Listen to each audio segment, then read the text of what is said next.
अनस की स्टोरी जहां डर आपका पीछा नहीं छोड़ता।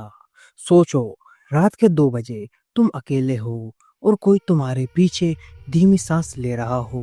तुम मुड़ते हो और वहां कोई नहीं होता, लेकिन जब अगली बार तुम पलटते हो तो वो तुम्हारे बिल्कुल सामने खड़ा होता है। यही है आज की कहानी का खौफ और रहस्य, काले साए का पीछा, हॉरर स्टोरी। रात के 2 बज चुके थे और ऋतिक सुनसान सड़क पर अकेला चल रहा था। मोबाइल में नेटवर्क नहीं और चारों ओर ऐसा सन्नाटा जैसे कोई सांस भी ले तो सुनाई दे जाए। तभी पीछे से हल्की सी खराश जैसी आवाज आई आई। ऋतिक ठिठक गया। उसने धीरे से पीछे मुड़कर देखा, कोई नहीं था, लेकिन उसकी पीठ पर किसी की गर्म सांसों की सरसराहट महसूस हुई। वो कांप उठा।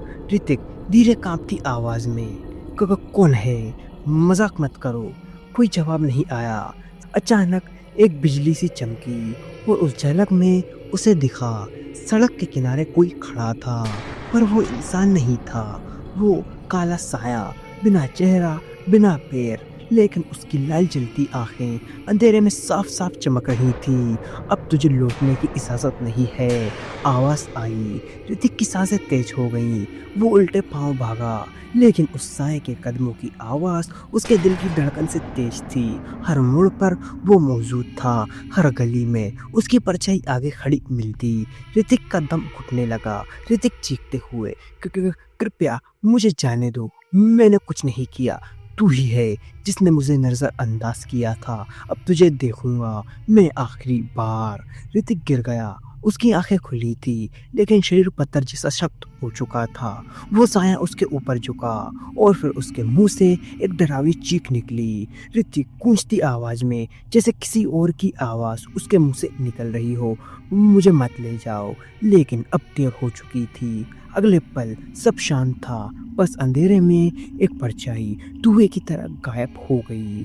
सुबह लोग उस गली में जमा हुए। ऋतिक की लाश वहीं पड़ी थी, आंखें खुली थी और चेहरा ऐसा जैसे उसने मौत को अपनी आंखों से देखा हो।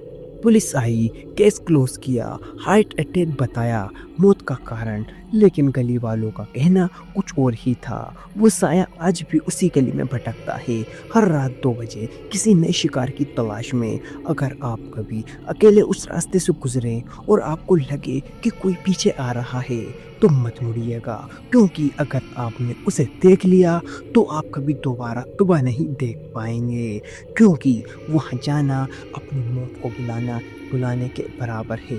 कई लोग उस जगह पर गए, कई लोग ने इस कहानी को झूठी अफवाह, अंधविश्वास और न जाने क्या क्या माना, लेकिन जैसे ही वो लोग उस सड़क की ओर बढ़े, वो भी उसी हादसे का शिकार हुए, जैसा लोग बताते आ रहे हैं। सालों से जिस तरीके से आधी रात को उस मोड़ पर, उस सड़क पर मौतें होती हैं, उसी तरह उन बाकी लोगों की भी मौतें हो गई। सेम का सेम वही तरीका था। मौत की वजह हार्ट अटैक को बताया जाता था, इसलिए लोग बाप उससे किनारा बना लेते हैं। समझदार लोग तो उसके बारे में बात भी नहीं करते, लेकिन जिसके मन में ज्यादा उत्सुकता होती है, जो उसके बारे में जानने की कोशिश करता है, वो मारा जाता है। इसीलिए अगर कभी आप ऐसी कहानी या ऐसी घटना सुने, तो आप वहाँ से चुपचाप निकल जाएं और उसके बारे में ज़्यादा सोचे समझे नहीं, क्योंकि किसी को नहीं पता कि अगला शिकार कौन हो। क्या पता अगले शिकार आप हों और अगली कहानी भी आपकी ही दर्ज की जाए। इसलिए आप ऐसी जगहों से दूरी बनाना अपनी जान के लिए बेहतर समझें। यह कहानी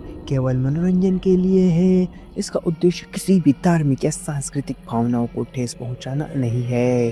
अंत में मिलता हूं आपको नेक्स्ट वीडियो में किसी नए टॉपिक के साथ। तब तक love you so much NS की जनता। अगर आप लोगों के पास भी कोई डरावनी हॉरर स्टोरी है, तो आप हमें इंस्टाग्राम पर डीएम करें। जय हिंद, जय भारत। अगर आपको वीडियो अच्छी लगी हो तो प्लीज़ वीडियो को लाइक करें और चैनल को भी सब्सक्राइब करके बेल नोटिफिकेशन को ऑल पर प्रेस कर दें। Thanks for your watching.